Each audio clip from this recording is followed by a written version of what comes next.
Poetic beats. Poetic beats.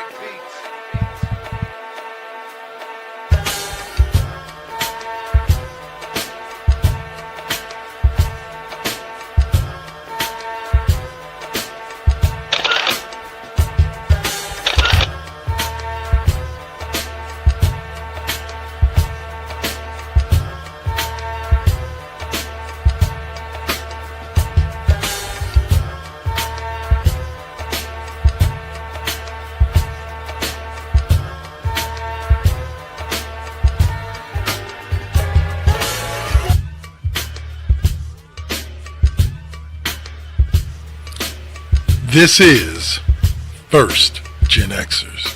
Poetic beats. Poetic beats.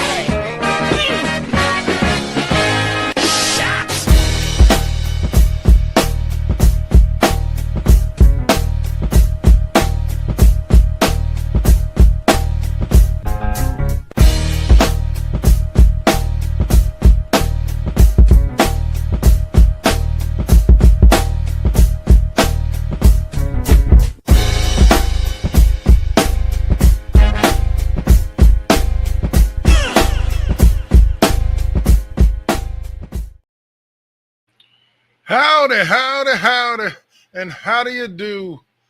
Welcome to this week's edition of The Classroom. Unfortunately, this week we will be going on without the one and only Miss O'Malley. She is out of service range, so she won't be with us this evening. Maybe later on, we'll see. But for right now, you got the Big Dark Lord 100 and Mr. Suave with you here to talk. Well, you know what? I'll admit it. It's been a pretty damn slow news week when it comes to sports in regards to any major stories. So we're going to go with some of the minor stories that are going on. And some would consider this a major story if baseball was still the number one sport in America, but it's not. The MLB All Star Game. Here's what's funny is I'll bring this up real quick, just at the beginning here. When I was a kid, I remember the MLB All Star Game being like this huge deal. Like, I remember tons of people like gathering to watch it, either when I was working at Buffalo or like at other bars. And I remember like talking about, wow, the home run derby and who was going to be in it. Like the year Cespedes was in it and friggin' racked God. He made those home runs look so easy, and it made Oakland A's fans really regret why they ever got rid of him. But yeah, and it's just not that anymore. So what are your thoughts on the 2025 MLB All-Star Game? Kind of not necessarily decline in popularity, but just like it's just not as important. Well, I think baseball still has the best All-Star game out of the big three in the United States, because it's actually competitive. They go out there and they're actually giving it their all. They're not taking plays off or half-assing or barely playing like the NBA and the NFL, where they're so much worried about potential injuries and things like that and going hard. I will say it's toned down a little bit from its heyday, because I do remember when Barry Bonds faced Eric Gagne or Kerry Wood or one of those guys, and they were throwing like 99 mile an hour heaters, or every pitch was a heater going right past them, and Barry was trying to launch them all. But yeah, I think overall, though, having said that the All-Star games have lost a bit of their luster. And I really think that it's the other two leagues that have dragged down MLB's All-Star game as well. Yeah. Okay. I can see what you're saying. Like All-Star fatigue. Even though I will give a nod for this year. Hockey did something special this year. The Four Nations Cup was pretty freaking cool. And then actually closing with the USA and Canada, as far as the final two teams, and I believe Canada ended up winning that game. But I thought that made, like, people have talked about with the NBA that they should do something similar and do like USA versus the world type thing with the players, the all-star players. but I liked it. I like I hope they continue that moving forward with the NHL All Star Weekend. Is instead of just doing a single game, like you said, where people are half-assing, they're not really out there playing that hard. Of course, not. It's an exhibition game, not a regular season game or a playoff game. So rightfully so, but give them a reason to be out there competing. And that's what hockey did, is they gave them a reason to be out there competing. Baseball, I don't know why they ever stopped. Well, I can see both sides of it. I was about to say out of one side of my mouth, I don't understand why they ever stopped doing the winner of the MLB All Star Game, that league gets home field in the World Series.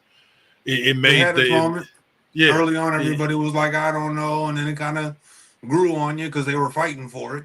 yeah, but I think there were some people that just had issues with, like, okay, no, you fought all season to have the best record, the better record. You should be rewarded with home field. You shouldn't be going in with the better record and somehow the other team has home field because of a fluke in the All Star game. But I like that. I thought it made I thought you could do that with baseball and basketball. Yeah. And it would be cool, like the league, the conference that wins the All Star game, that conference gets home court for the NBA Finals. But like I said, it was a short lived thing, and now it's gone away. But I agree with you in one major aspect. It always has been competitive in MLB All Star game. Like, they actually get out there and play. Like, there is no half assing it. They are true to competition when it comes to the MLB All Star Game. The rest, I agree. Like, you don't necessarily get full on half assing, but you also aren't getting, like I said, full effort out of these players in the MLB, or not MLB, but the NBA All Star Game. All right, so let's take a look at these rosters. I don't know how close you follow basketball, or baseball, but the AL catcher Cal Raleigh from the Mariners, I've heard a lot about him. Yeah. Kid's pretty good. Vladimir Guerrero Jr., I know we both know that name. Of course. First base. Gleyber Torres, former Yankee, now a Tiger. One of 3 Tigers to make it to the All-Star game this year. Jose Ramirez from the Guardians. Jacob Wilson is the lone athletic starter on the All-Star team. Then you got, of course, Aaron Judge, who's voted in just because of his name and the fact that he plays for the Yankees. Then you got Riley Green of the Tigers and Javier Baez of the Tigers. And then at the DH, you have Ryan O'Hearn of the Orioles. That's the AL. Now, for the NL, you have 3 Dodgers with catcher Will Smith, first baseman Freddie Freeman, of course. You have a Diamondback, or a third one, of Shohei Ohtani from the Dodgers as well. You have Ketel Marte of the Diamondbacks. Manny Machado of the Padres made it for the third base. Francisco Lindor for the Mets at shortstop. Ronald Acuna Jr. of the Braves, of course, got in just because his name is Ronald Acuna Jr. That's just how much weight it carries. Pete Crow Armstrong from the Cubs, and Kyle Tucker from the Cubs. So those are your all-star starters at every position except for pitcher. So the game's, I believe, day after tomorrow. So, but hey, and another one, Brett Rooker. I don't know if you know who he is. He's a young Oakland Athletic. He's going to be in the home run derby. Yeah. So it's like I said, and I think I like the whole rule. I know a lot of people dog it, but I like the whole rule about each team gets at least one All-Star. I hate it. Okay, sir. The floor is yours. Why do you hate it? Okay, so I understand the sentiment behind it. If you exclude a team's players from being on an all-star team, or their best player, or every team gets at least one. Right. I think that it takes away from people who just flat out are having better years. I think that you shouldn't be rewarded with an all-star berth on some of the worst teams in the league.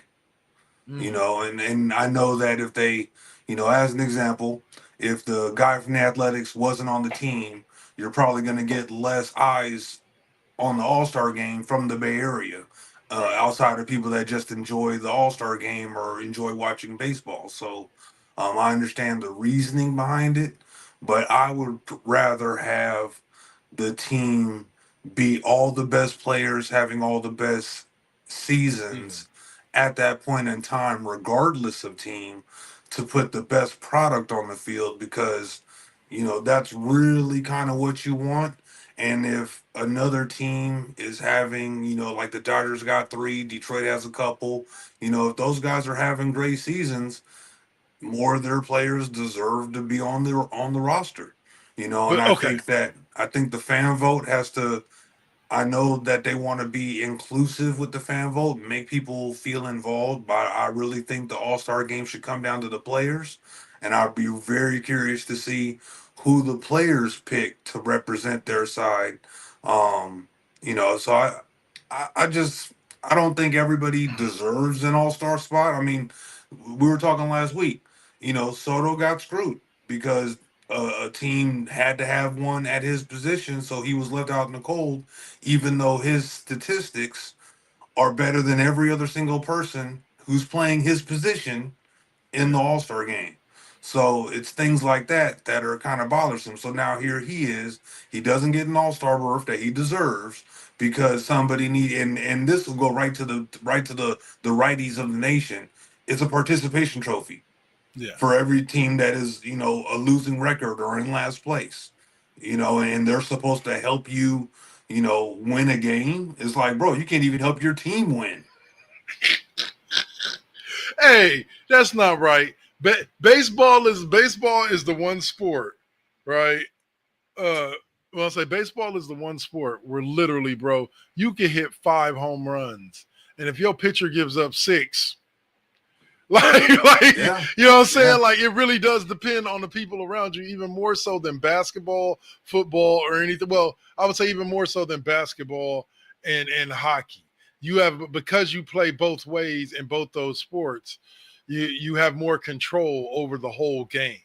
But in football and in baseball, if you're on offense, all you can really do is on offense. Like I said, if the pitcher is sending them right down the pipe and the batters are hitting them right out the park, what you supposed to do with that? Grow wings and stop home runs? Like, Hey, you're absolutely right. Being a Bay Area fan, there were all them years with the Giants where they were the heart attack Giants and they were going to win 1-0 or 2-1 and games like that.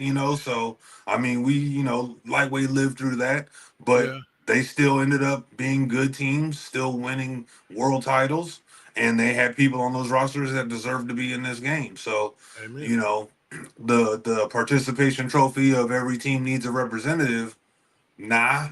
Yeah. Well, I'll say this. I'll say this. The only part where I disagree with you is in a year like last year, where basically the All Star game would have been the AL All Stars versus the Dodgers. Like, Yeah. like, It would have been like that minus a couple of players.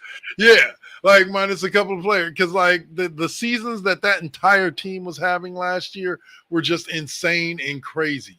But So like, when you're yeah, good, I mean, that's something I would like to see eventually. If a team had 7 players having career seasons, regardless of the team, even though I'm a lightweight Dodger hater, even though I respect what they've been doing and haven't been rooting against them like I used to, yeah, if a team, I mean, and even the Stankies, I mean, if they ended up with 7 or 8 people, a couple of pitchers and Aaron Judge and a couple of other position players, and it was like the Dodgers plus a few All Stars and the Yankees plus a few All Stars is really your All Star game, but it's not going to be that way every year oh forever. yeah, yeah, no, no, So I no, mean, I you're going to agree. have those spots where it just happens to break down like that, and you're literally putting the best of the best against the best of the best. I can feel you. I can feel you. But we can't. We also can't. deny the fact that we've gotten some unique moments out of players who are only there because their team got one All-Star slot. You know what I'm saying? Yeah. Like so it's given us some good moments. I believe Clayton Kershaw. I could have swore he's been an All-Star before. Oh yeah, no doubt, definitely, a couple times, a few times. Yeah. So, but there are 19 first-timers. 19. Wow. And about half of them don't deserve to be there. Damn. All right, here we go. So here's the pitchers for the MLB All Star Game. We're not going to know any of these names. Jason Adam, Matthew Boyd from the Cubs, Diaz from the Mets, Mackenzie Gore for the Nationals, Clayton Kershaw for the Dodgers, Freddie Peralta for the Brewers, Robbie Ray for the Giants, and Randy Rodriguez. Go Giants. Yeah. The Braves, Chris Sale, the Pirates, Paul Skeens, Logan Webb from the Giants. So the Giants got 3 pitchers in. Zach Wheeler from the Phillies and Yoshinobu Yamanado. I butchered that name. I'm sorry. Those are the National League pitchers. Now from the AL, you got Hunter Brown from the Astros, Chris Bubik from the Royals, Aroldis Chapman from the Red Sox, Garrett Crochet from the Red Sox, Jacob deGrom. I always forget he's with the Rangers. Max Fried with the Yankees, Josh Hader for the Astros, I ain't gonna try. The guy from the Angels, Andres Munoz, Tank Skubal from the Tigers. That'd be a 4th Tiger. Shane Smith from the White Sox, and Brian Wu from the Mariners. And the Athletics only get in their shortstop. That's it. Yep, that's it. He said half of them. So what? 10.5 of them? Or what is it? Yeah. What would it be? No, it'd be 9.5 of them don't deserve to be there, huh? Yep, just about half of them. Yeah. Because half of them come from bottom feeding teams that are totally out of the playoff race. Yeah. So I mean, if you're that's why I kind of feel the fans are always going to vote how the fans vote. The players still have a couple of choices. The coaches still choose some of the reserves and things like that. But I think there's a better way to hone in on the All Star Game, which I think will also improve the product. Yeah. All right, so that's going to close us out for our MLB talk for right now. We got a couple of NFL stories we're going to take, but first let's throw that pop culture quiz. This is a multi-choice sports quiz, and not pop culture quiz, sports quiz question of the night for this segment, and we'll give you the answer after we talk about the next 2 NFL subjects. So Swab, the question being presented is, which team made the biggest playoff comeback in NFL history by defeating the Houston Oilers in 93? A, the Patriots, B, the 49ers, C, the Chiefs, B, the Bills. Hold that answer to after we talk about this NFL stuff. Yeah, I got a funny story about that one. Yeah. All right. So in an offseason full of fun, it was reported recently on ESPN that running back Najee Harris, formerly of the Pittsburgh Steelers, now currently of the who does he play for now? Not the Chargers. Where did he go to? Yeah, the Chargers. I think so. Yeah, Chargers running back. So he went to the Chargers, has an eye injury from a fireworks incident. Now, I believe it was just a couple of weeks ago that we were talking about not understanding why athletes don't take car services. Take ultimate precaution while trying to make generational wealth. Like, especially when your body is the tool that you're using, not your mind. Like, you can pop out your eye and still have a very, very fluid and sharp mind. But when your body is, you're like, why? Why even take the risk? I'll never understand that.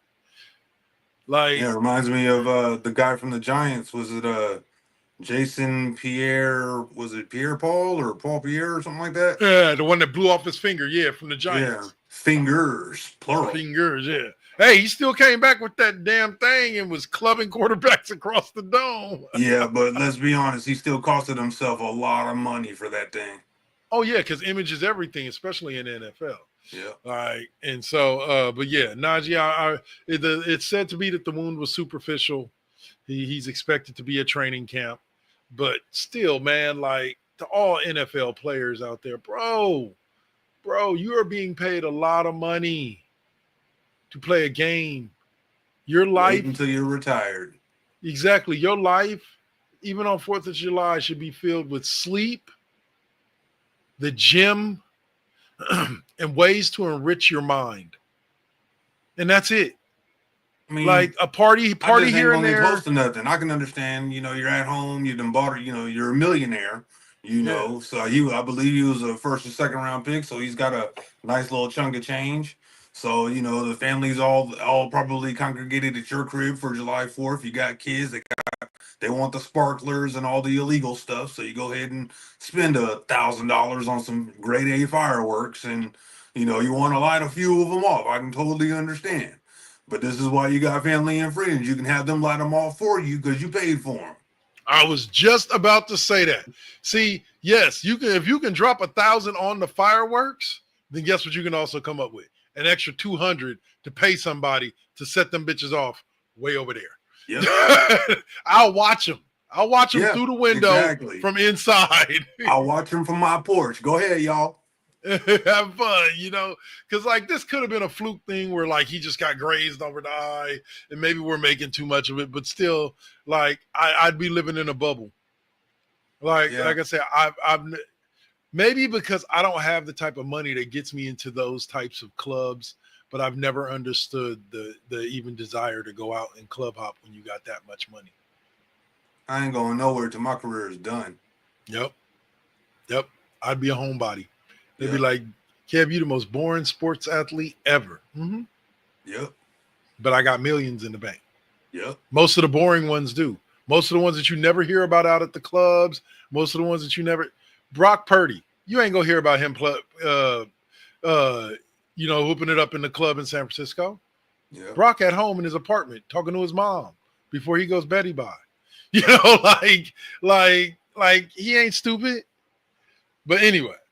All right, speaking of stupid, so this young gentleman by the name of Demarcus Robinson used to play for the Rams. I believe he played for them like last year, or he played for them during their championship year a couple of years back during their Super Bowl run. But he got let go by them this year and signed with the 49ers. Well, seems the young man has already found his way into some trouble here. Let's see. As he pleaded on July 10th, so 2 days ago, Friday, he pleaded no contest this week to a misdemeanor DUI charge and was sentenced to 3 years probation. That's a long time. Bro, you done been in the Bay less than what, a week, 2 weeks, and you already. I hope this ain't from recent life. I'm hoping that this happened a long time ago. Yeah, it had to have happened while he was still in LA because it was with the Orange County Register. Yeah, it was with the Orange County people. So, bro, I'm happy you got probation. But again, this goes back to the same exact conversation me and Swab were just having about car services, bro. There is no reason for any NFL player to get a DUI. Also, no shame. Yeah, because man, yeah. I'll share a little story real quick. I always share the story every now and then when I talk about athletes and DUIs and all that.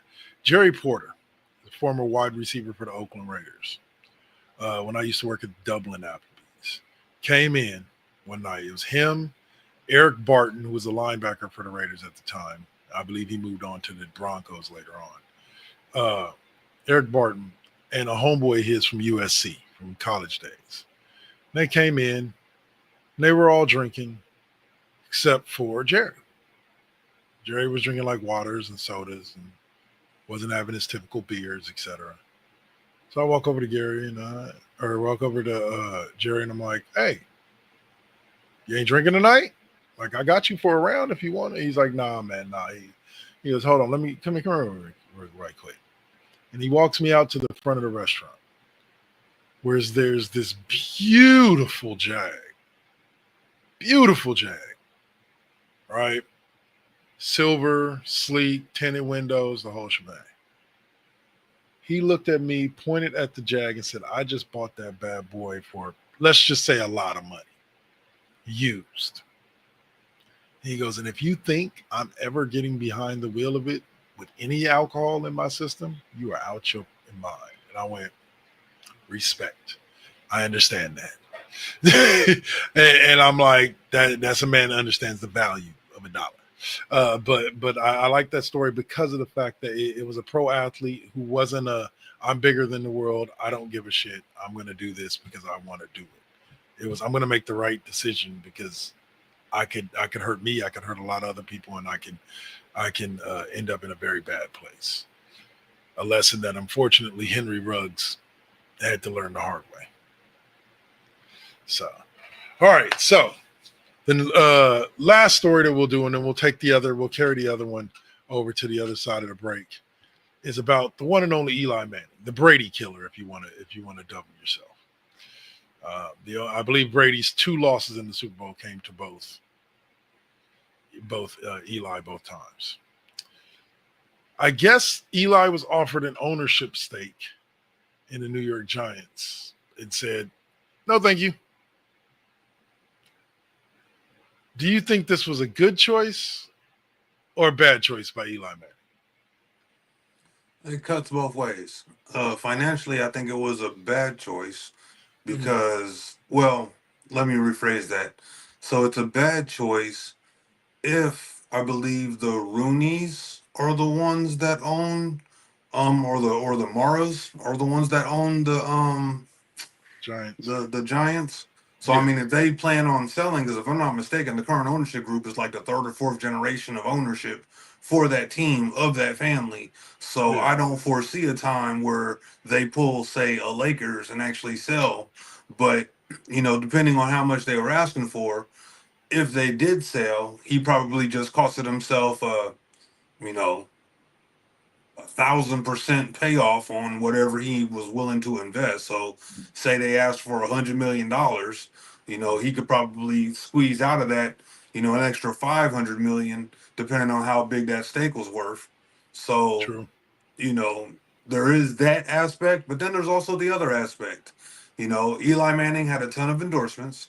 He made real good money as a Giant, but it wasn't the upper echelon money because this was 10 plus years ago now when Yeah.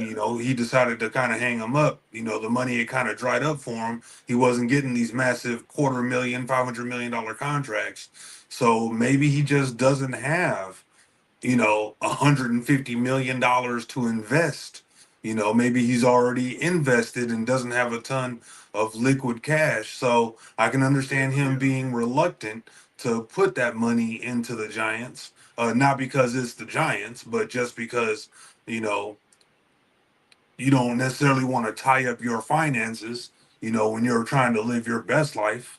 So Yeah. I mean, I understand it both ways. I don't think it'll come back to bite them because the Giants will probably never be sold until the, maybe 2 or 3 generations from now, because that's the one thing when you're born into wealth, typically you're not going to give up the one thing that allowed you to be wealthy. Right. You've seen it with the Raiders and Mark Davis. He's not giving up that chance. He could have sold that team and made $3 or $4 billion at the time of the sale just a handful of years ago. Yeah. Decided not to because it's better to be one of only 32 owners in the National Football League. You're in the upper echelon, and even though he's cash poor, he's still an NFL owner. Right. So he still has millions of dollars to his name. He just has billions of dollars tied up. So technically, he's a billionaire, or he's a millionaire that has $1 billion asset.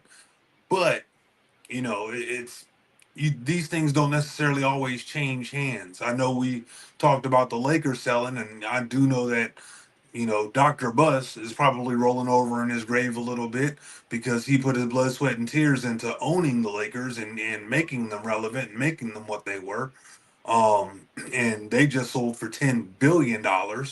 And the Giants are a legacy franchise of the NFL. They are one of the all-time teams of the NFL. So they would probably sell for $5-6 billion, something around there. I don't think they'd see 10 billion, but they'd be I don't up think there. they have that Lakers type brand or Lakers. Yeah, I want to say the Celtics. Technically, they do. They just don't have the championship legacy, Right. But then again, the Warriors have been, courted as being told that they're worth like 12 billion, and we're only the third winningest team in NBA history. So it's not necessarily about the titles, per se.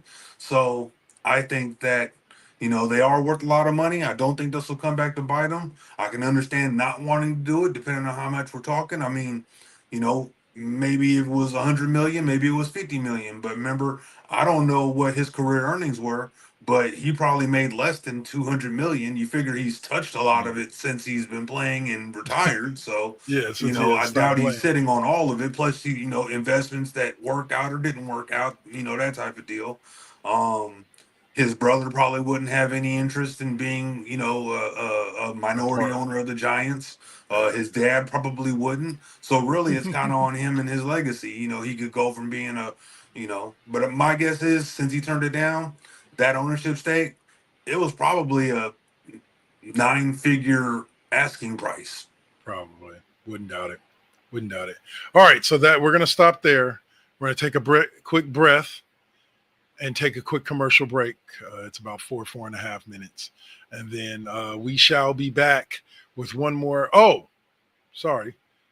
What was your answer? Hold on, for those of you who missed the sports quiz question. Go ahead. Which team made the biggest playoff comeback in NFL history by defeating the Houston Oilers in 93? The Patriots, the 49ers, C, the Kansas City Chiefs, or D, the Buffalo Bills? I'll keep this quick. So my dad and I were on a friend's boat out in the bay, and my dad and his friend were fishing, and I was eating barbecue inside the boat watching the TV because this dude had a hell of a boat, 2-story job, beds in it, the whole, felt like a yacht, plus I was, I don't know, maybe, what year was that, 93? So yeah, junior in high school. So it felt amazing, So I'm sitting there watching this game. Pops come in, ask for updates occasionally while they're watching the fishing pole lines. And I'm like, others look like they got this. Warren Moon out there kicking their tail. I'm tired of seeing Buffalo in the Super Bowl. So I'm like, yeah, come on, Warren Moon. 'Cause I love me some Warren Moon, even with the ugly powder blue unis. Yeah. And Frank Reich, not Jim Kelly, led the greatest comeback of all time I have ever seen in the NFL. That would be the Buffalo Bills, who were able to pull it off and go back to, I believe that was the third year of their Super Bowls in a row. Yeah, of their four in a row. Yeah. Yeah. Wow. Yes. Great story. Right answer. All right. So we'll go out on that, and then we'll come back, and we got to talk about this guy for the Vikings that lost a bunch of money in a bank fraud case. So we'll talk a little bit about that when we come back. More warnings for NFL players. Like, dude, come on. Come on. All right. You're watching The Classroom right here with Dark Lord 100 and Suave. And we'll be back after a quick 5-minute commercial break. Peace.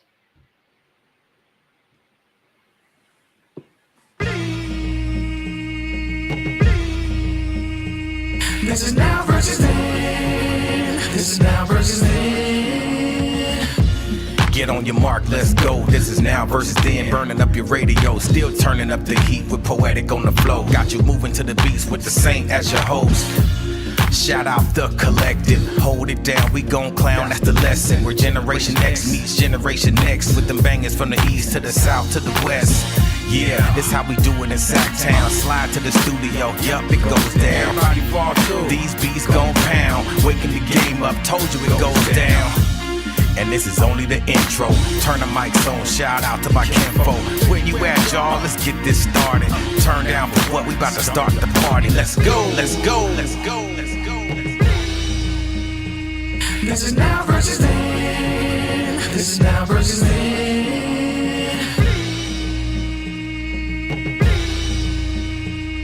This is now versus then. This is now versus then.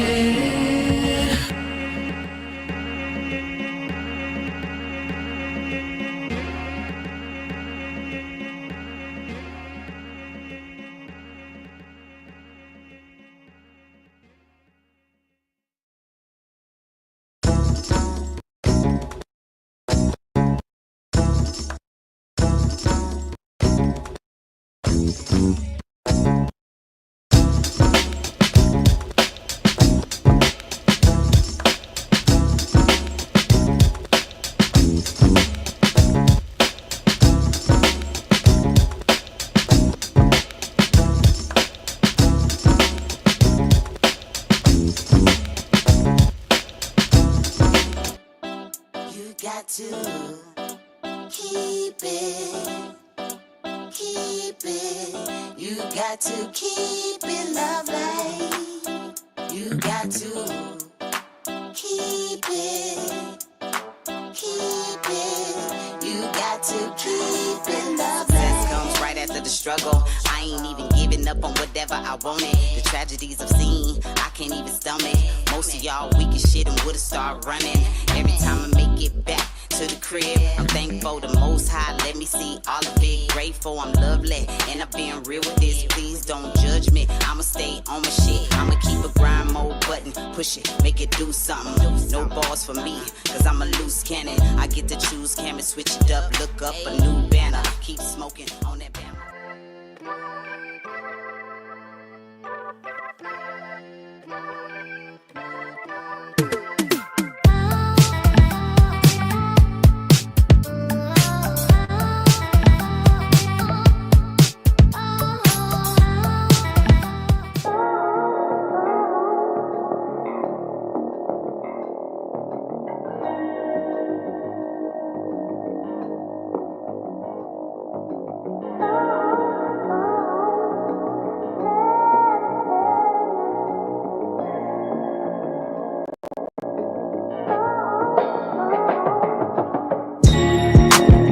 They say that beauty is in the eye of the beholder. But the definition of beauty is distorted. Yeah. Come on. Searching for yourself, so insecure about the way you look, so you go to Miami. You can't find the love within yourself.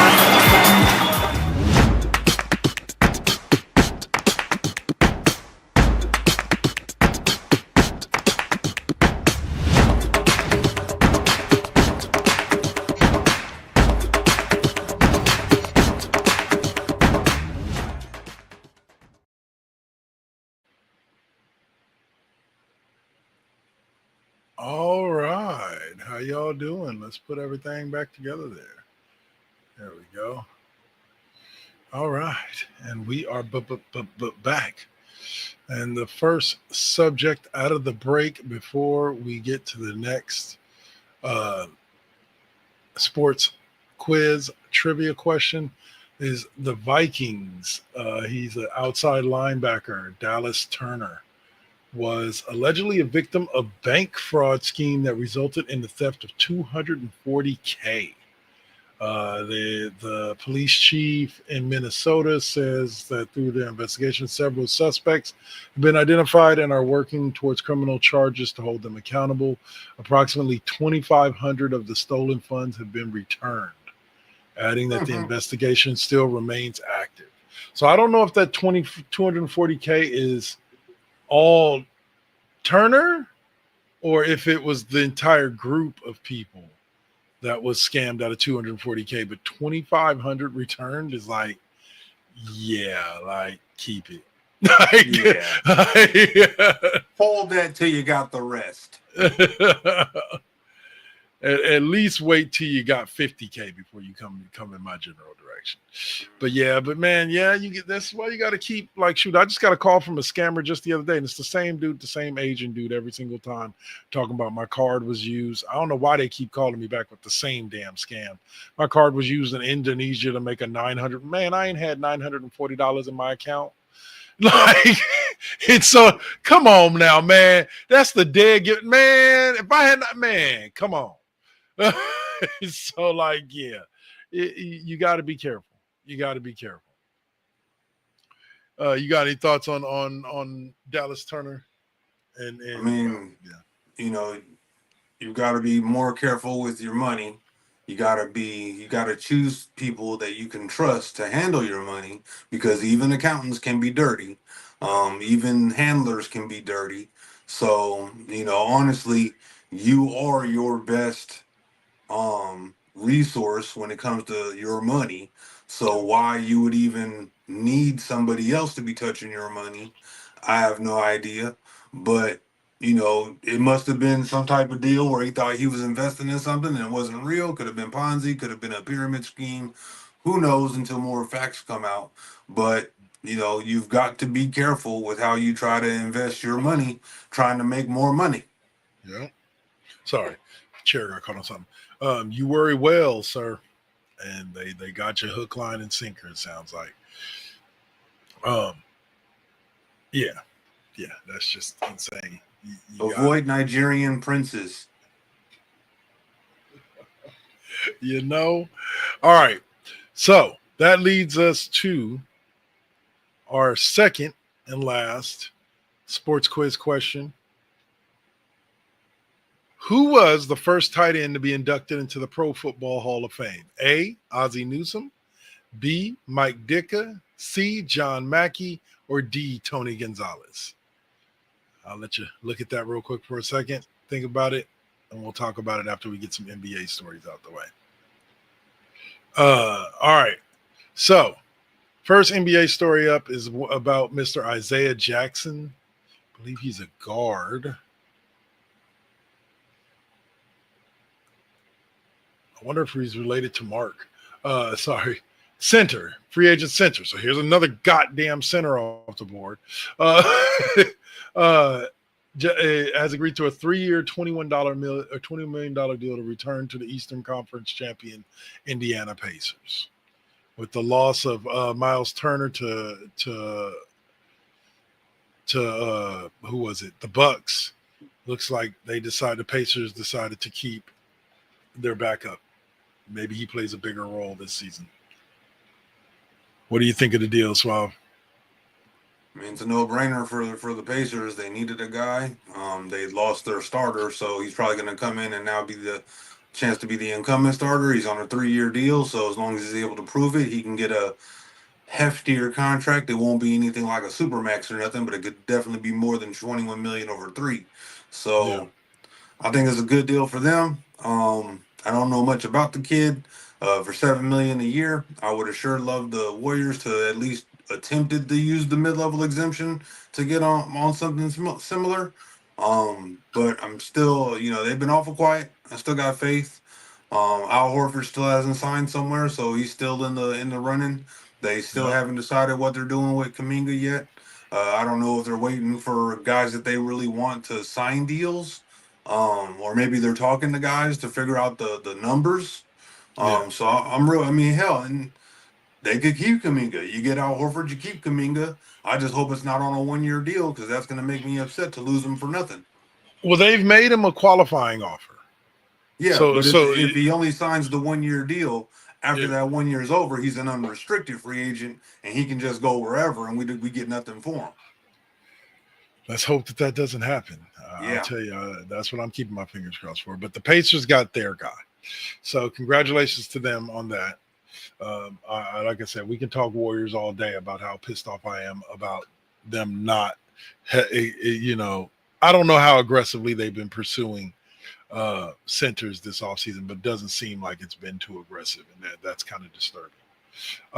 Now, Cooper Flagg, number 1 pick, Dallas Mavericks, kind of struggled in his first showing in the summer league with the Dallas Mavericks. They got an 87-85 win. Ryan Nembhard says Flag then pushed the ball down. Stewart's driving layup with 1:10 remaining in Thursday night's 2K26 Summer League opener. Flag then pushed the ball down the floor in transition, drew 3 defenders as he approached the paint, and found teammate Ryan Nembhard wide open for a three-pointer that gave Dallas the lead for good in an 87-85 win. He did struggle, though, shooting 5 for 21 from the floor and 0 of 5 from three-point range. So what are your thoughts on Cooper Flag winning his summer league debut despite not having amazing stats in the process?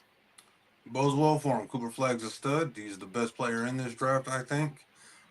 He's going to be good, so you want him to find his stroke, so he needs to be chucking up about 20-plus shots a game, especially before Kyrie gets back, because it's probably going to reduce how many shots he gets per se.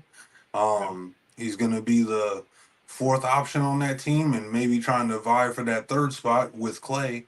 So he needs to check up shots, getting those game reps. So it's good. He didn't really hit like he wanted to, but he's getting the opportunities. He's going to be good. So him having an off game here and there, no big deal. He's at this point, especially in the summer league. It's just, we're trying to win. We're chucking up. We're learning the offense, learning the plays before you start playing with the big boys, where, he'll probably only be shooting 15, 20 times a game tops, especially once Kyrie comes back. 100%. I think that it's good to let him, like you said, the kid's talented no matter what. There's a reason why he went number 1 in the draft. So I think the kid it's definitely good for him to get out there and run. I think the same thing with Alex Tui. I think the only way he catches up to the speed of the game, because that was one of the biggest drawbacks or criticisms of him, is that he seemed to be lost at the speed of the game. I think the only way to get him up to speed, so to speak, is to throw him out there in a play. And I think the same thing goes with Cooper Flag. I think there'll be an adjustment, just like there is for any player from college to the pros. But I think that he's a stud player that will adjust, and so I think he'll fit real nice in the Dallas's future. All right, so that leads us back to the NBA champion Oklahoma City Thunder, and the Oklahoma City Thunder signed yet another one of their for another one of their big players as far as long-term commitment. Second-year team, the Thunder now have long-term commitments from their big 3 of Shai Gilgeous-Alexander, Chet Holmgren, and yes, Jalen Williams, who could reach a 5-year maximum rookie contract extension that could reach $287 million. This is pretty much, I'm going to say it right now, this is pretty much what I expected. Sam Presti being willing to, not wanting to make the same mistake like he did with Harden, Westbrook, Ibaka, and Durant, and being willing to spend the money to lock up these cats long term, seeing that there's a potential for a dynasty here. So what are your thoughts on Jalen Williams signing a max 5-year rookie extension along with these other Thunder players who are all getting their extensions as well? It's good that the Oklahoma City Thunder finally stopped crying poor and using words like small market, which honestly is the biggest bullshit that any owner can spew out of their mouth. They did cough up a Hall of Fame opportunity with KD, Russ, Harden, and Ibaka. I would hope that they would never risk that again, because while they scuttled their own championship window, which they didn't think they were doing at the time, they also created another playoff rival in Houston with Harden for almost 10 years. Yep. So it's good that they're actually opening up the coffers to pay for all this young talent, to keep them all together, especially coming off a chip. You figured you hoped that they would have learned, seeing how they got to a finals and lost, and then decided to chop a piece of that team off and never got back to the finals. Yeah. So I would hope that winning the finals with this team, that they wouldn't oh, we don't want to pay a luxury tax, or we don't want to hit the first or second apron. Now you want to win, you want to continue winning. When you have a good young team, there is no excuse not to keep them together after they've won a chip to see if you can get more chips. Because if you don't do it now, then you don't deserve to own an NBA team, Yep. and you don't deserve to run an NBA team or any sports team. Yep. So the you feel for the Thunder fans and Oklahoma City. They finally got a great team. It looks like the ownership has no choice but to keep this team together, because let's be honest, if they could afford to get out of the apron or not pay any taxes and chop a dude here or there, they've done it before, so they'd probably do it again if they felt they could. But at least Kind of like what now, the Celtics are doing this year. yeah, they know. But the Celtics are in a little bit different spot. They're out of it next year because Tatum's out all season.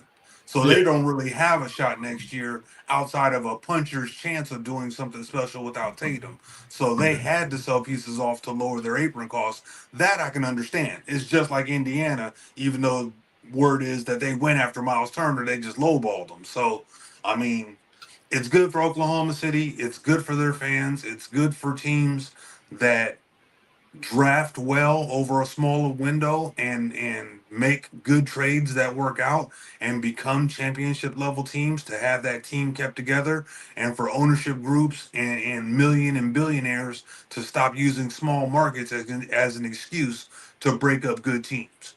Yeah.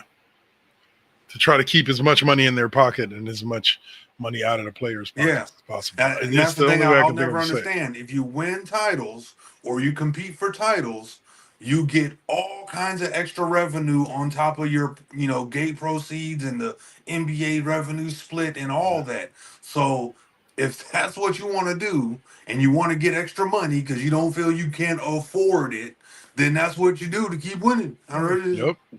It is what it is. That's what you do. All right. So our final subject of the day is more of a shout out and a congratulations to the one and only Mr. Donovan Mitchell, who got engaged to R&B singer Coco Jones. Now, I'm not too big on the R&B scene today, so I'm not very clued into who she is, but she looks like a beautiful young lady, and if he's happy, congratulations. Any thoughts, Suave? I could not care less, I guess. Congratulations is in order.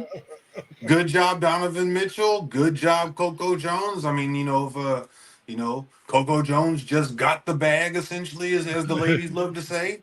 You feel me? And Donovan Mitchell, hopefully, has a better playoff run next year for the Cavaliers. So, congrats to them. It's nice Congrats to to be them. young and wealthy. You know. All right. So, for those of you who don't remember, Suave, the sports question, the final sports quiz question of the night was, who was the first tight end to be inducted into the Pro Football Hall of Fame? A, Ozzie Newsome, B, Mike Ditka, C, John Mackey, or D, Tony Gonzalez? All right, so it's not Gonzalez. I don't think it's Newsom. I think it's down between Ditka and Mackey. I know Mike got in. I know he's a Hall of Famer. I don't think he was the first tight end Hall of Famer. So I'm going to go John Mackey. Unfortunately, the answer was Mike Ditka. You were on the right track. You were on the right track, bro. It's okay. It's okay. Like I said, I'm up in the ante with these things and making them a little bit harder every week. Yeah, got me on that one. So next up, guys, will be MVT Fusion. But hold on and let me run one more thing, and then we will be. Where's it at? Oh, no, it's, dang it, wrong one. Never mind.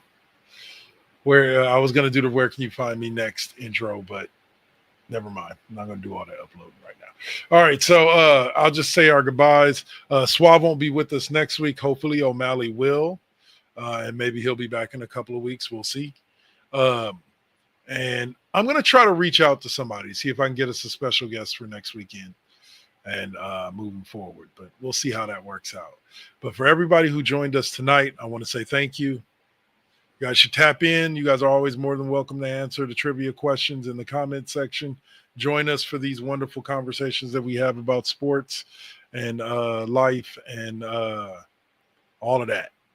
I'll be back on Tuesday with NCAA College Football 25. Me and Suave have a pretty nice franchise going, or new dynasty going. So can't wait for you guys to see the exciting plays of this new Michigan team. But we'll see y'all next week. Have a great night. Stay blessed, y'all, and be up. We out. Peace. Da, da, da, da, da, da, da, da.